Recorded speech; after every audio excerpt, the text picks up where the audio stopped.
Victoria அப்படின்னு நம்ம பேரை பெருமை அந்த உலகத்துக்கு காமிச்சிருக்கிறது இந்த ஆப்பர்ச்சுனிட்டி மட்டும்தான். மைக்கேல் வைஃப் விக்டோரியான்னு சொன்னது போய் விக்டோரியாவோட ஹஸ்பண்ட் மைக்கேல் அப்படின்றத மாத்தி இருக்கிறதும் இந்த ஆப்பர்ச்சுனிட்டி தான். இந்த திமிருக்காக சொல்லல, என் ஹஸ்பண்ட் அவரு அப்படின்னு சொல்ற திமிருக்காக சொல்லல.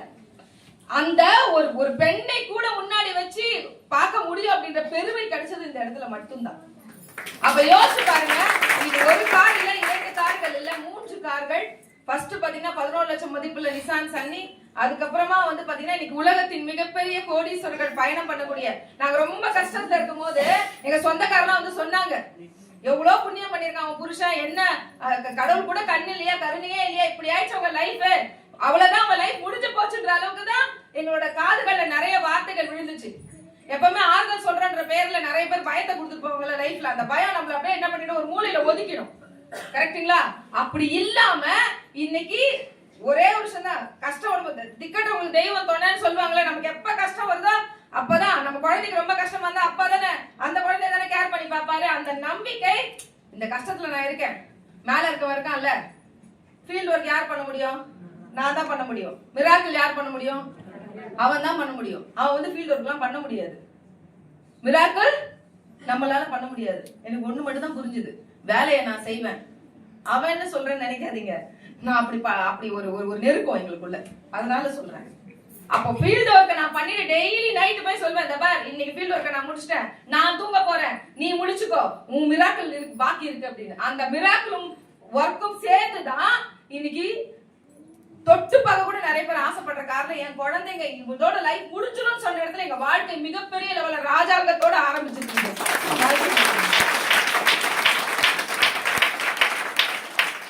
யோசிச்சு பாருங்க, லாஸ்ட் டைம் வந்து பாத்தீங்கன்னா தீபக் சார் வரும்போது ஒரு அற்புதமான ஒரு வார்த்தை சொன்னாரு, இன்னும் 10 வருஷம் கழிச்சு இந்தியா எப்படி இருக்க போகுதுன்னா, அப்படியே பயங்கர எக்ஸைட்டடாலாம் இல்ல, அது ரொம்ப பயமா இருந்தது. ஏன்னா இது யுஎஸ் இப்படி இருக்கு, சைனா இப்படி இருக்கு, எல்லாம் அப்படி இருக்கு, இப்படி இருக்கு அப்படின்னு சொல்லிட்டு இந்தியாவும் டெக்னாலஜில மாறிடும் அப்படின்னு சொன்னாரு. அப்ப நான் யோசிக்கிறேன், நம்ம வாழ்ந்த வாழ்க்கை கூட நம்ம பிள்ளைங்களுக்கு இல்ல. என்ன மாதிரி ஒரு கனவுகளோட ஒவ்வொரு பிள்ளைங்களும் படிக்குது தெரியுமா? இன்னைக்கு ஏஐ படிக்கலாம்னா அதுக்கு அடுத்த டெக்னாலஜி வருது, மாறிக்கிட்டே இருக்கு உலகம். அப்ப என்ன படிச்சாலும் பிள்ளைங்களுக்கு ஏத்த ஆப்பர்ச்சுனிட்டின்றது இன்னைக்கு பெருசா இருக்காது. அப்ப எப்படி இருக்கும் 10 வருஷம் கழிச்சு? வேலையே இருக்காதா? வேலை இருக்கும். படிச்ச படிப்புக்கோ அவங்களோட ஆசைக்கு அந்த வேலை இருக்காது. பொழப்புக்காக யாரோ ஒருத்தர்கிட்ட அடிமையா என்ன கொடுத்தாலும் செய்யற நிலைமைக்கு தான் நம்மளோட அடுத்த ஜெனரேஷன் இருக்க போகுதுன்னா, அப்ப யோசிச்சு பாருங்க. கோவிட் டைம்ல நாங்க புரிஞ்சுக்கிட்டது என்ன தெரியுமா? இந்த உலகமே ஸ்தம்பிச்சு போனாலும் சோப்பு போடாம யாரும் இருக்க மாட்டாங்க, பேஸ்ட் போடாம யாரும் இருக்க மாட்டாங்க, கரையிற பொருள். ரெண்டாவது, இந்த உலகம் எவ்வளவு டெக்னாலஜிக்கு மாறுதோ, 900 வருடங்கள் மனிதர்கள் வாழ்ந்ததா வரலாறு சொல்லுது. அப்படியே உழைப்பு குறைய குறைய மனிதர்களோட ஆயுசு காலம் குறைஞ்சிச்சு. அப்ப டெக்னாலஜி வளர வளர எல்லாம் ரிமோட் ஆயிடுச்சுல, ஃபேன் ரிமோட், எல்லாத்துக்கும் ரிமோட், லைட் போடுறது எல்லாத்துக்கும் ரிமோட் தான். அப்ப நம்மளும் ரிமோட் ஆயிட்டோமா? அப்ப அதே மாதிரி நோய்களும் அதிகமாகுமா இல்லையா? அப்ப எப்படிப்பட்ட இடத்துல இருக்குன்னா, இன்னைக்கு WHO சொல்லுது, சப்ளிமெண்ட் இண்டஸ்ட்ரின்றது $900 பில்லியன் இண்டஸ்ட்ரி அப்படின்னு. ஒரு பில்லியன்னா 10,000 கோடிங்க. அப்ப கௌதம் பாலி சார் 21 வருடங்களுக்கு முன்னாடி தீர்க்கதரிசியா இல்லையா? சப்ளிமெண்ட் இண்டஸ்ட்ரியில் 80 ப்ராடக்ட் யூனிக்கா கொண்டு வந்தாரு. எந்த நெட்வொர்க் மார்க்கெட்லயும் இல்லாத அளவுக்கு இன்னைக்கு ICMR சர்டிபிகேஷனோட ஒரு நிறுவனத்துல ஒரு சில ப்ராடக்ட்ஸ் இருக்குன்னா அது வெஸ்டீஜ் மட்டும்தான். அப்ப லேடிஸ் நிறைய புரிஞ்சுக்கணும். ஆண்கள் அப்படின்றவங்க இயற்கையாவே வேலை செய்யணும் அப்படின்றதுக்காகவே வடிவமைக்கப்பட்டவங்க. ஏன்னா அப்ப வேலை செய்யலாம், ஒண்ணும் பண்ண முடியாது. ஆனா பெண்கள் எத்தனை பேர் ஒரு விஷயத்தை யோசிக்கிறோம், நம்ம பிள்ளைங்க எதுனாலும் அம்மா கிட்ட தானே வந்து சொல்லும், ஆசையா கஷ்டம்னாலும் எதுனாலும் எல்லாம் அம்மா கிட்ட வந்து சொல்லும். அப்ப யோசிச்சு பாருங்க, நம்மளோட பசங்களோட ஃபியூச்சர் உண்மையிலேயே ரொம்ப சிறப்பா இருக்கணும்னா ஒரு பெண்ணும் முடிவு பண்ணி இந்த 1 இயர் நான் டெடிகேஷனா இங்க என்ன நடக்குதோ அந்த இடத்துல நான் இருப்பேன்னு முடிவு பண்ணா இங்க எல்லாருக்கும் அந்த வெற்றி தானே உங்களுக்கும் இருக்கு. இல்ல ஒரு மீட்டிங் வரோம், அப்படியே வந்துட்டோம் பார்த்துட்டோம் போயிட்டோம் அப்படின்னு நீங்க நினைச்சீங்கன்னா அடுத்த 10 வருஷத்துல உலகம் மாறி இருக்கும், நிறைய விஷயங்கள் மாறி இருக்கும். உங்ககிட்ட என்ன இருக்கும்? கோவிட் போய் 6 வருஷம் ஆச்சுங்க, வீட்டுல இருக்கிறதெல்லாம் பழசாயிடுச்சு. டிவி, ஃப்ரிட்ஜ், பைக்கு, நம்மளும் தான் வயசாயிட்டே இருக்குல்ல. ஆனா மாற்றங்கள் எதுவுமே வரலையே. இன்னையில இருந்து மாறணும் அப்படின்னு ஆரம்பிச்சா எவ்வளவு பெரிய இண்டஸ்ட்ரி இது, எத்த அளவுக்கு என்ன நிறைய பேர் சோப்பு விற்கிறத பாத்துட்டு இருக்கீங்க. இதை சோப்புலயே 5000-10,000 கோடி டர்ன் ஓவர், $multi-billion புழங்கக்கூடிய இண்டஸ்ட்ரியோட டிஸ்ட்ரிபியூட்டர் நீங்க. சாதாரண இடத்துல வந்து உட்கார்ந்து இல்ல, இத கரெக்டா புரிஞ்சோம் அப்படின்னா நிச்சயமாக இந்தியா மிகப்பெரிய டெக்னாலஜி நாடா மாறும் போது நம்மளோட சொல்லுவாங்கல்ல, இன்னைக்கு என்ன விலைவாசின்றது சத்தியமா எங்களுக்கு தெரியாதுங்க. அரிசி என்ன விக்குது, வெங்காயம் என்ன விக்குது தக்க தெரியாது. காசு வந்தா அதான் எதையாவது நம்ம மாத்த முடியுமா? இந்த உலகத்துல எதையாவது நீங்க விலைவாசியோ இல்ல எதையுமே உங்களால ஒரு விஷயத்த கூட நகர்த்தவும் முடியாது, மாத்த முடியும். எதுவும் உங்க கையில இல்ல. ஒன்னே ஒண்ண மாத்த முடியும், ஒன்னே ஒண்ண மாத்த முடியும்.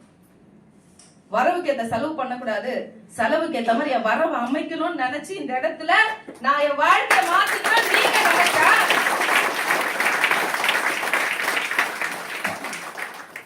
வரவுக்கு ஏத்த செலவு பண்ண முடியாதுங்க. அந்த காலத்துல வரவுக்கு ஏத்த செலவு பண்ணவங்களோட வாழ்க்கை மாறல. ஆனா ஒரு அப்பா நினைச்சாரு, எனக்கு வரவு வருது செலவாகுது, ஆனா என் பிள்ளைக்கு பக்கத்துல இருக்க இடத்த வாங்கி போட்டா ஒருவேளை அவங்கள ஃபியூச்சர் நல்லா இருக்குமா, அப்படி வாங்கி போட்டவங்களோட பிள்ளைங்களோட லைஃப் நல்லா இருக்கா, நல்லா இருக்கேன். அப்ப இன்னைக்கு நீங்க திங்க் பண்ணீங்க அப்படின்னா அடுத்த 10 வருடத்துல இந்த இந்தியா டெக்னாலஜியா மாறும் போது நம்மளோட வருமானம் நம்ம பிள்ளைங்களுக்கு எப்படி இருக்கும் தெரியுமா? அது நம்மளோட பென்ஷன் மட்டும் இல்ல, நம்ம பிள்ளைங்களுக்கு அடுத்த வாழ்க்கைக்கான, அடுத்த அவங்களோட ஃபியூச்சருக்கான ஒரு மிகப்பெரிய ஆதாயமா ஒரு அம்மாவா நீங்க இருக்கணும், ஒரு அப்பாவா நீங்க இருக்கணும். அதுக்கான ஒரு அற்புதமான வழி அது மட்டும் இல்ல நம்ம தமிழ்நாட்டுல இருக்கும். நான் ஆந்திராலாம் போகும்போது ஒரு விஷயத்த மட்டும் பார்த்துட்டு வருவேன். என்ன தெரியுமா? பயங்கரமான கூட்டம் இருக்கும். 5000 பேர், 10,000 பேர், 20,000 பேர்லாம் கூட்டத்தை கூட்டுறாங்க.